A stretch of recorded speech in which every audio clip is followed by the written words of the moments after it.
Hello, everyone, and welcome to Armstrong in the Loop podcast. I'm your host, Seth Prentice, and today I'm joined by Shanea Clancy, Suicide Prevention Coordinator for the Butler Veterans Affairs Healthcare System. Shanea, welcome to the show.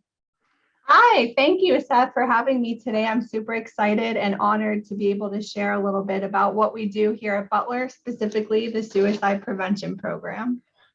Shanna, I am super excited as well. Armstrong has its Healing Hero program where we help and coordinate PTSD service dogs for veterans.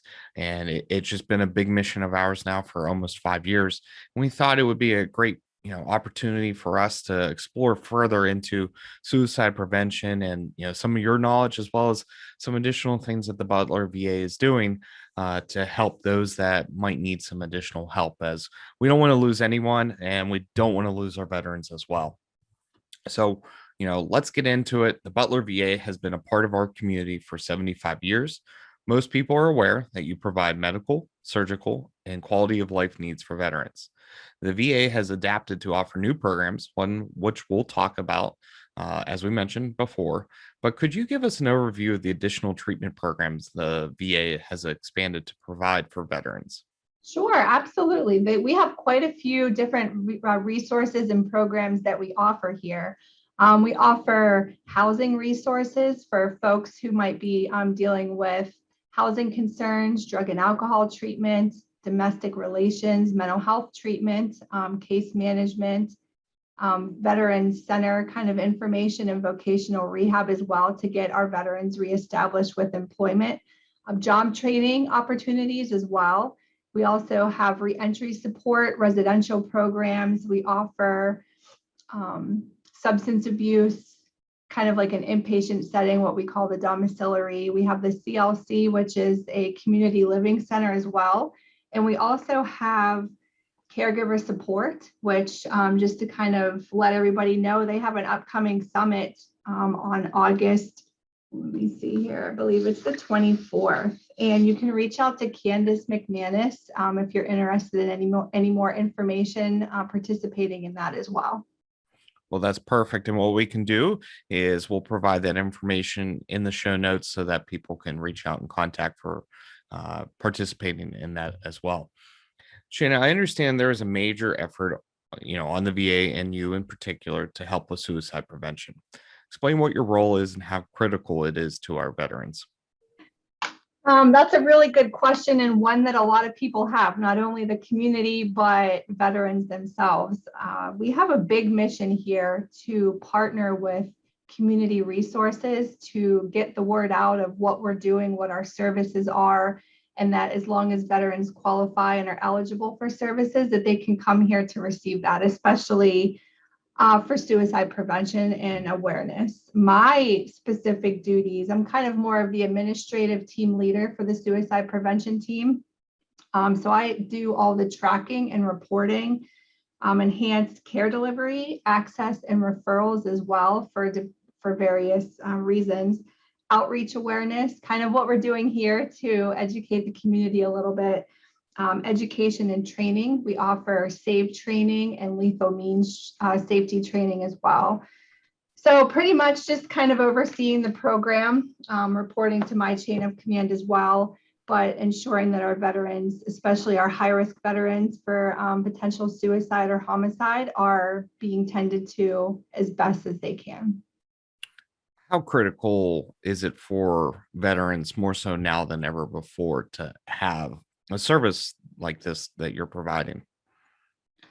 I would say that it's very critical, specifically because the VA is very focused and knowledgeable about veterans with different experiences that they might have had with being potentially, at war or serving, or just the whole boot camp base, everything. So we're very well versed in providing care specific to veterans and meeting their needs. It's extremely critical, especially given the current pandemic and a lot of people feeling isolated and maybe not having the social networks that they typically would have to kind of talk through processes or thoughts or feelings. And I'm sure there's statistics to go along with it, but at one point in time, we were losing 22 veterans a day to suicide. Yeah, It's such a high number. Is there anything that we can help to stop 22? Let's lower this. Let's get to number closest to zero. What are some things that the general public, or maybe a veteran that knows someone that's high risk, what can we do to help? The best thing that I would recommend is just having those conversations, checking in with people, staying connected. That way, you'll be able to potentially notice if somebody's a little off, and just listening, being a support, validating their thoughts and feelings, and streamlining potentially access to care. Truly, suicidality is everyone's business, and that's really the prevention model and stance that we've taken here with Suicide 2.0 for community engagement. I mean, we as the VA cannot reach every single veteran. Not everyone is connected to the VA, but as a community whole, we can definitely serve our veterans. I mean, they gave the ultimate sacrifice and have sacrificed their time, family, and everything. The least that we can do is to be there to listen, especially when they need something, and help them streamline care. That's great, and we're very grateful to have all of you. Can you talk about some of the suicide myths and misinformation that's out there, that kind of provides a bad stigma to some of the things that you're hoping to break? Yes, absolutely. Some of the big stigmas are, if somebody's depressed, or feeling dangerous, or talking about thoughts of harming themselves, the biggest myth is that we don't want to address it. But really, we do want to talk through those thoughts and those feelings to get people the care that they need. And sometimes those conversations can be uncomfortable for both parties, if people don't know kind of where to recommend treatment, or if somebody that's having those thoughts isn't comfortable with the person that they're with, but it might be the only person that is accessible. Just having those dialogues is very important in breaking that myth that talking about it isn't good. It really is good. Someone who has their act together isn't at risk for suicide is also a big myth. Just because there's an outward appearance that people might have everything going well, going smoothly, especially when you look at the social media aspect of things, which oftentimes isn't an accurate depiction of someone's true reality. It's not necessarily the case that they might not be at risk for suicide. There's a lot of risk factors that could be lying underneath that you don't see on the outside. Another myth might be that most suicides happen around the winter holiday season. Especially here in Pennsylvania, we have a lot of people with seasonal dysthymia because of it being so gloomy and snowy, lack of sun, lack of vitamin D. And so that has become a strong myth, especially in Western Pennsylvania. But really, the timing isn't specific. It's more specific to experiences or thoughts that somebody might be going through. One last myth I would like to point out would that be, when someone recovers from hitting rock bottom, their risk of suicide declines, which is definitely a myth, because life is a journey and it always has its ups and downs. And just because somebody has, quote, hit their rock bottom doesn't mean that you bounce back up 100% and everything is grand. So it's just, like I said, checking in and staying connected with people that you work with, that you are neighbors with, elderly, care about, things like that. And I know we've already mentioned a couple of these, but are there additional risk factors for suicide that we might be able to pinpoint? Absolutely. That's a great question, Steph. Some important risk factors would be a history of substance abuse or use, physical disability or illness, losing a friend or a family member to suicide. That significantly increases the statistic of potential suicidality, because they want to join the people that have left. Ongoing exposure to bullying behavior, history of a mental health condition, access to harmful means, which could be guns, scheduled medications like opiates or benzos, alcohol, different things like that, relationship problems, And even a recent death of a family member or close friend can trigger some of these thoughts. Wow, it's a very large encompassing amount of risk factors that maybe the normal person wouldn't consider, but that there are many different reasons why, and I don't think we'll ever know, especially when it comes to suicide. But that helps to at least pinpoint some things that people could look for as possible triggers, for those that are struggling. Mhm. Uh, During our brief time of being connected and setting up our episode, you provided information about the SAVE model. What do the letters stand for, and how can people help others by applying the model? Sure. SAVE stands for signs of suicide. The A is asking about suicide. V is validating feelings. And E is encouraging help and expediting treatment. So that's kind of what the SAVE model is. And the best way for people to help others get care that might be encompassed in the SAVE model would just be to continue to identify the importance of suicide prevention, calling the crisis number. Every county has a specific crisis number that can be called. And there's also the veteran crisis line number. All of these factors kind of play into keeping the conversation open and looking for signs. Is this a new model, or is this something that has been around for years and is now just being marketed more to the general public? This is actually a newer model. This came out between PsychArmor, which is a nonprofit, and they teamed up with VA and came up with SAVE trainings. It's a very standard training. It can be accessed as well through PsychArmor for free. We also provide this training for free as VA federal employees, the suicide prevention team, including myself, to anybody that would be interested in having this training face-to-face or virtually. Well, now you actually just went to my next question. So, are you looking to help to spread this message out in the communities? And if so, can groups bring you in? Do they contact the VA? How does that happen? Yeah, absolutely. People can reach me directly at phone number 878-271-6552 or email me at Shanea, SHANEA Clancy, CLANCY at va.gov.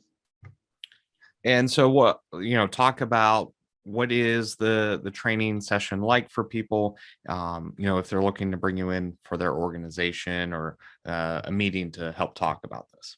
Yeah, some of the program objectives for the SAVE training specifically would be to identify the scope of the problem of suicide among the veteran population, identify the importance of suicide prevention and that it's a community effort, discuss myths and misinformation about suicide. So we kind of go into that a little deeper than what we had just previously mentioned. Identify a veteran who may be at risk for suicide, since it's not always an outward appearance.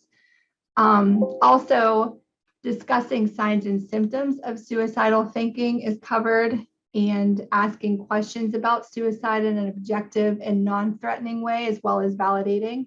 And we also go over referring a veteran for evaluation and treatment. This sounds great. Is there anything else that you'd like to share with us today? I would like to share the Veterans Crisis Line number.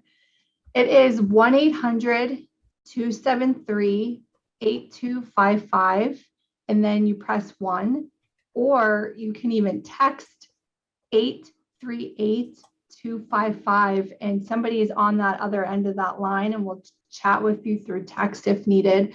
One of the biggest misconceptions is that a veteran can be the only person to utilize that. The reality is that anybody can call the Veteran Crisis Line on behalf of a veteran or somebody that might be struggling with a mental health crisis. There's also a misconception that the Veteran Crisis Line has to be for somebody who's having a mental health crisis or thoughts of harming themselves or someone else. The reality is that we get calls through the Veteran Crisis Line number for everything from difficulty navigating the system, medications not being filled timely, all of these kind of factors that might put somebody in a bad spot, especially if they don't have medications that they need for whether life sustaining or mental health sustaining measures. So that would be one of the biggest takeaways from this session, that I would just like everybody to know that the community can call on behalf of somebody, and we take it from there to get them the services and care that they need. And do you have any success stories that you might have helped someone from, going down a darker path? That's a really good question, and I think really hard to quantify sometimes, because we do this work, day in and day out, and try to really help people get back to the best life that they can live. Actually, yeah, I have one really, really interesting story. I had met a lady who, and this was before I even started working here at the VA, but she was a veteran, and she had slit her wrist, and I found her. I just happened to come up on her, and was able to access care really quickly for her. And we've kept in touch still. She was a friend mutually, and she thanks me repeatedly, which is really kind of her, because sometimes it's really hard to think about those dark spaces that we've been in life, and we all have them. But she's gone on to be really successful, and just thankful and giving back to not only herself and her family, but her veteran friends and comrades. Oh, I can't imagine, but thankful that you were there at that moment to, to help her, and I'm glad to hear that she's recovering and living the best that she can. And I hope that this episode provides an outlet, for someone out there that, if it's not them, they might know of someone that maybe just needs to talk, and find one of your programs, because you're doing a lot for mental health. And I hate for mental health to be a stigma, as it doesn't need to be. And I think your message can help, because that's one of the things that we need to overcome, especially in this country, is, mental health should be something we can talk about.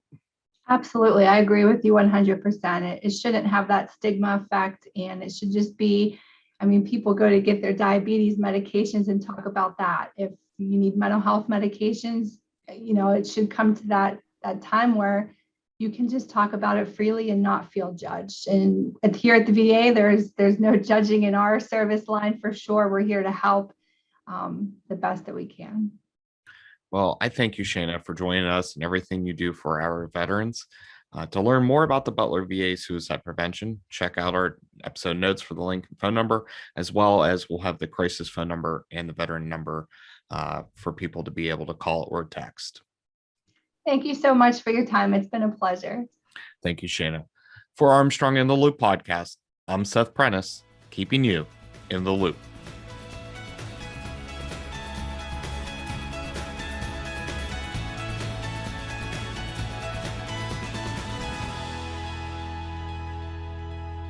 Are you enjoying Armstrong in the Loop podcast? Great news! All past and current episodes are available on popular streaming apps and websites.